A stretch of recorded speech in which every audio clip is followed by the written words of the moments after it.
साथियों नमस्कार। आपको याद होगा पिछले एपिसोड में मैंने आपको बताया था, इंट्रोडक्शन दिया था इस चैनल के बारे में, जीवन का सबक। और आज से मैं जीवन का सबक क्या होता है उसके बारे में चर्चा करूंगा और बताऊंगा पिछली कुछ कहानियों के बारे में जो आपके जीवन में कुछ अच्छा सुझाव लेकर आएगी। मैंने बताया था कि इसकी शुरुआत मैं करूंगा जब मेरी शादी हुई थी उसके कुछ समय पहले से, लेकिन अभी शुरुआत मुझे लगता है कि वहां से ना किया जाए और मैं और भी पहले से करूंगा, लगभग उस समय से जब मेरी उम्र लगभग 13 साल के आसपास रही होगी। 13 साल, 1993 की बात है, 1993। और मैं उस समय कक्षा 8 में था, क्लास 8 में था।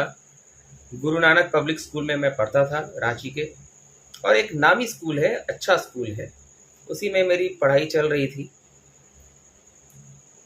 रांची के कोकर इंडस्ट्रियल एरिया में हम लोगों की आयुर्वेदिक दवा की फैक्ट्री थी, उसी में हम लोग का घर भी था।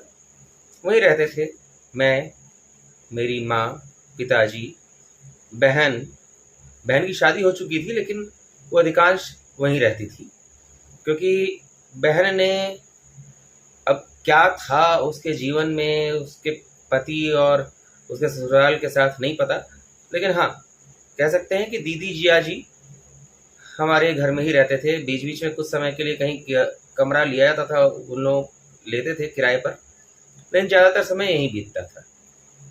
मैं, मेरी माँ, पिताजी, बहन, जीजा जी, मेरे भांजा का जन्म हो चुका था, और मेरा मंझला भाई विनय पाठक। और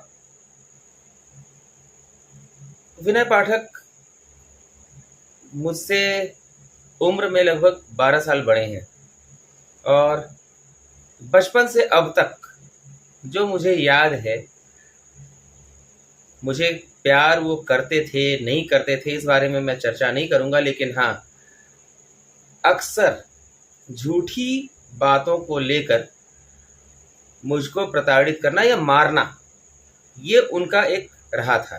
क्योंकि जब 1989 में, 1989 में भी मेरी बहन की शादी हो रही थी और मेरा जनेऊ होने वाला था, तो उस समय भी मैं बताऊंगा आगे चलकर उस घटना के बारे में भी, उस समय भी एक गलत बात को लेकर उन्होंने मुझे इस ढंग से मारा था। मेरा जनेऊ होना था, लेकिन उन्होंने इस ढंग से मारा था कि पूरा छप गया था मेरे गाल पर और मैं तिलमिला गया था। वो एक अलग वाकया है, उसके बारे में बताऊंगा।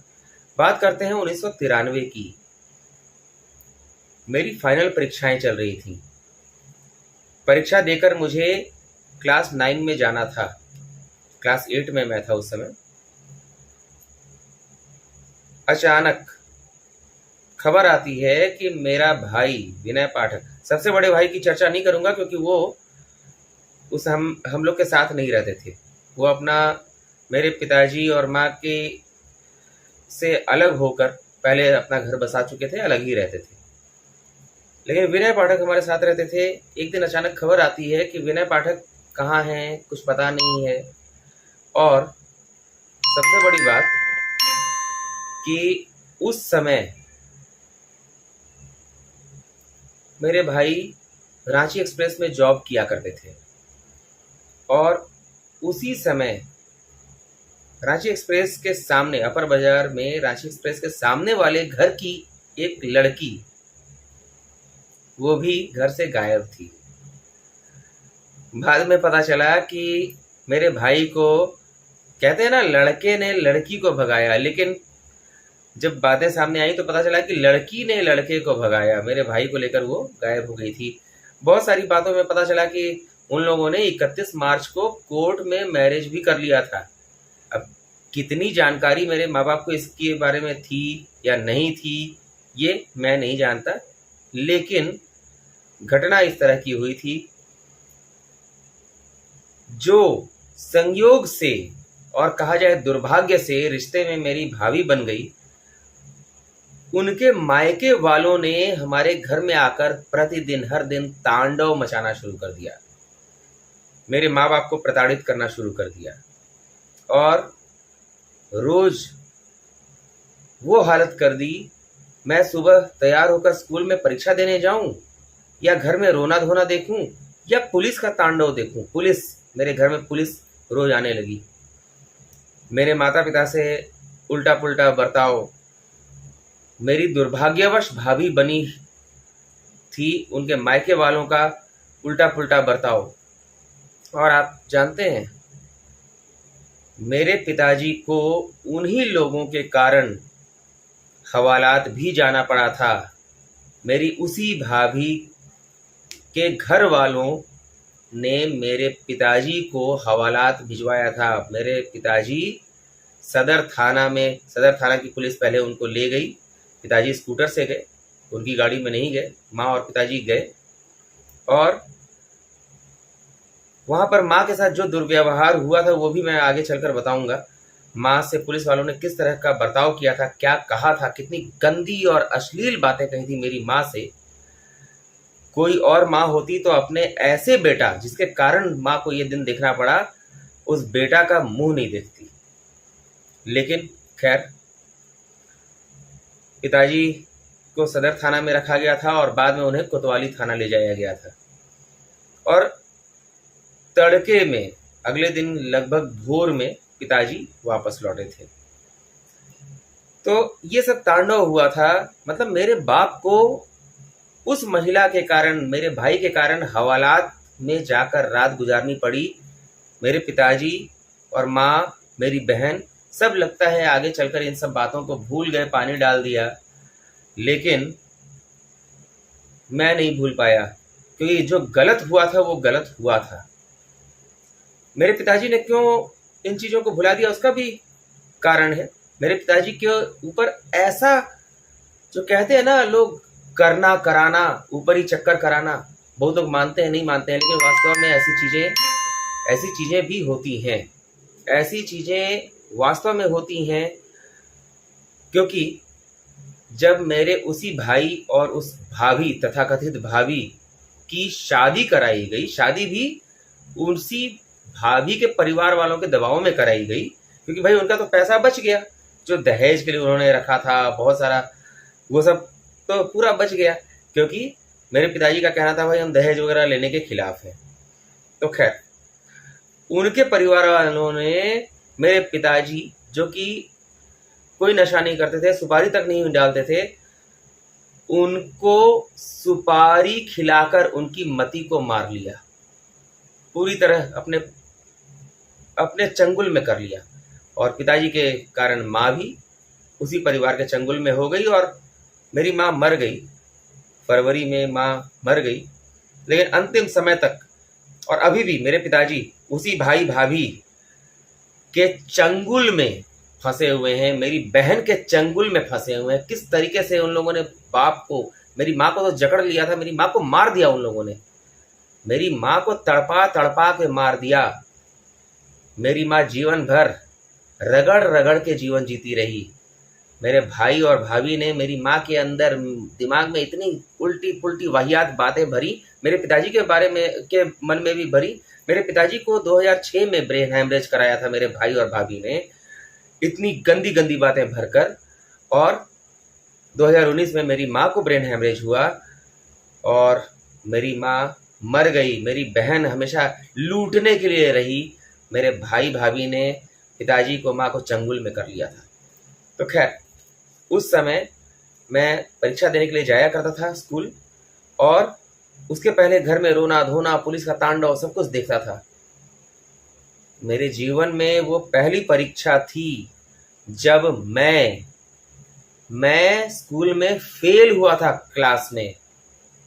सभी सब्जेक्ट में मैं पास हुआ था, लेकिन हिंदी सब्जेक्ट में मैं फेल हो गया था। और क्या बताऊं मैं, ऐसी स्थिति जब घर में पुलिस का तांडव चल रहा हो, रोना धोना चल रहा हो, बाप को पुलिस उठा के ले जा रही हो, वैसी स्थिति में एक बच्चा स्कूल जाकर परीक्षा दे पाएगा क्या? परीक्षा देने के समय तो उसके दिमाग में यही चल रहा होगा कि घर में क्या हो रहा होगा।